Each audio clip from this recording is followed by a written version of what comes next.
பசும் புல்லானாலும் முருகன் அருளால் பூவாதே. நான் மண்ணானாலும் திருச்செந்தூரில் மண்ணாவே. ஒரு மரமானாலும் பழமுதிர் சோலை மரமாவே.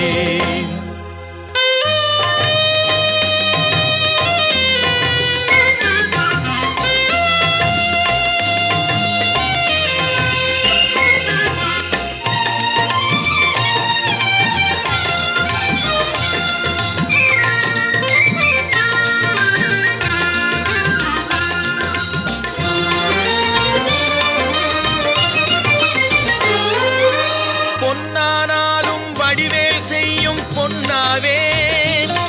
பனிப்பூவானாலும் சரவண பொய்கை பூவாவே.